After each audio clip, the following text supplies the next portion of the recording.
War had a way of erasing things. People, places, memories. Captain Elias Ward knew this better than most. He had served in the Terran Frontier Corps for nearly 15 years, and in that time, he had fought on ice worlds, jungles that tried to eat him alive, and in the vacuum of space itself. He had bled, killed, and survived so many times that the man in the mirror hardly looked human anymore. So, yes, he had forgotten things. One of them was a creature, a pale, broken thing he had rescued on a world whose name he couldn't even recall. The Forgotten Rescue. It was 7 years ago, on a planet drenched in red storms and acidic rain. The Zerath Empire had been pushing deep into human space, and Ward's unit had been tasked with delaying them long enough for civilians to evacuate. On the third day, during a storm, Ward had stumbled upon it. A dragon, at least 10 meters long, scales bleached white as bone. It was chained in the wreckage of what looked like an alien research facility, bleeding from plasma burns, one wing shattered. Its eyes, silver, reflective, followed him with a mixture of hatred and pain. It wasn't Zerath. Not exactly. It looked older, like something from the myths humans once told before they left Earth. He remembered lowering his rifle slowly, speaking softly, even though it couldn't understand his words. And for reasons he didn't fully understand, Elias Ward had cut the chains instead of leaving it there to die. The dragon had limped into the storm and disappeared. 2 hours later, Ward nearly died holding the line so the evac ships could escape. The dragon never came back. War went on. New battles, new scars. And the memory of that pale beast faded like smoke. Present day, the fall of Veros. 7 years later, Elias was no longer a captain. He was a mercenary, fighting where the Terran fleet no longer bothered to defend. This time, it was Veros Prime, a world under siege by the same Zerath Empire that had haunted him for half his life. The skies were full of fire, burning ships tumbling through the clouds, orbital strikes turning cities into glass. Elias and a handful of mercs were paid to buy time for the last civilian transports. It was a losing fight. As he sprinted through the ruins with tracer fire ripping overhead, he barely noticed the shadow passing through the smoke-filled sky.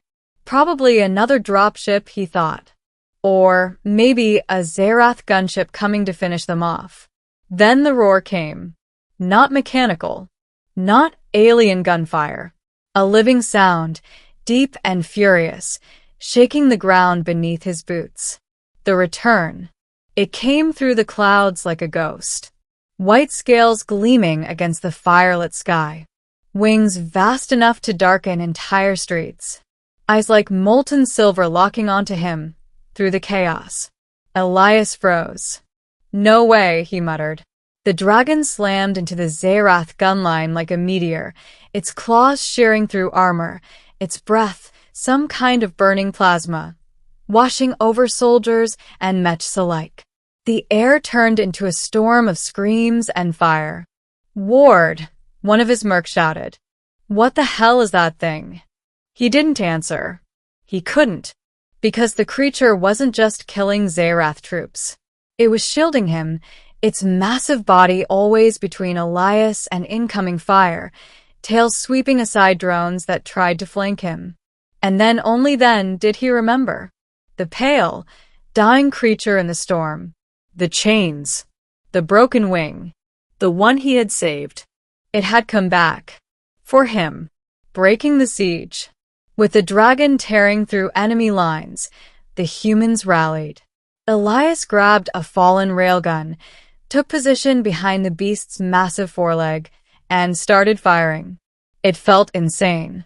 A grizzled mercenary fighting shoulder to shoulder with a creature out of legend, both of them moving with the same goal, survival. Zerath forces broke within minutes.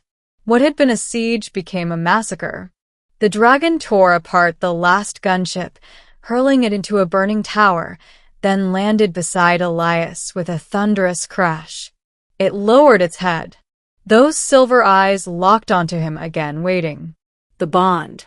The battlefield had fallen silent except for crackling fires. Human survivors stared in disbelief as Elias slowly approached the creature. Up close, he could see the scars. The plasma burns had healed into pale ridges across its neck. The wing had mended, though one joint looked permanently twisted. "You remember me," he said quietly. The dragon huffed, hot air washing over him. He laughed once, shaking his head. 7 years, and you come back in the middle of this mess? You've got timing, I'll give you that. It growled softly, not at him, but at something behind him. Elias turned. More Zerath dropships were inbound. A lot more. The dragon crouched low, as if offering its back. "You want me to get on?" he asked. It growled again. Flight through fire. Elias climbed onto its back, grabbing the ridges of its armor-like scales. The dragon launched skyward with a force that nearly tore his arms from their sockets. They shot through smoke and tracer fire, weaving between buildings as enemy dropships gave chase. Plasma bolts streaked past them. One clipped the dragon's wing, making it snarl in pain. Elias fired back with the railgun, scoring a hit on a pursuing gunship. "Yeah, keep coming," he yelled, adrenaline surging. "See what happens." The dragon banked hard, plasma breath lancing out to melt another dropship midair. Burning wreckage rained down on the city below. For the first time in years, Elias Ward felt something he thought the war had burned out of him. Hope. The last stand at the spire. They landed atop the Veros spire, the last functioning evac tower.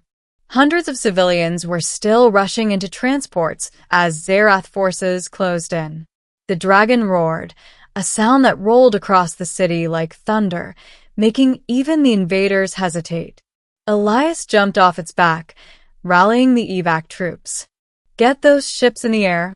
We hold this tower or we're all dead." The Zerath attacked in waves. The dragon fought like a living storm, tearing tanks in half, smashing troops aside with its tail, unleashing gouts of plasma fire. Elias fought at its side, rifle singing, until the last transport lifted off into the smoke-filled sky. Only then did they retreat, man and beast together. Aftermath. Hours later, with the civilians safe and the Zerath driven back, Elias sat beside the dragon on a shattered rooftop. It lay curled like a mountain of pale armor, breathing slow and steady, eyes half closed. He rested a hand against its warm scales. "Guess I owe you one," he said quietly. The dragon rumbled deep in its chest, almost like amusement. Elias chuckled, shaking his head. "All right, we're even." The dragon's silver eyes opened, watching him for a long moment. Then it spread its scarred wings and launched into the sky, disappearing into the clouds the same way it had 7 years ago. But this time, Elias knew it would be back. Epilogue. The legend begins. Weeks later, rumors spread across human space. Of a pale alien dragon fighting beside a human soldier. Of fire and fury raining down on the Zerath. Of a creature out of myth turning the tide of war. They called it the Ghost of Veros. But Elias Ward knew the truth. It wasn't a ghost. It was a promise kept,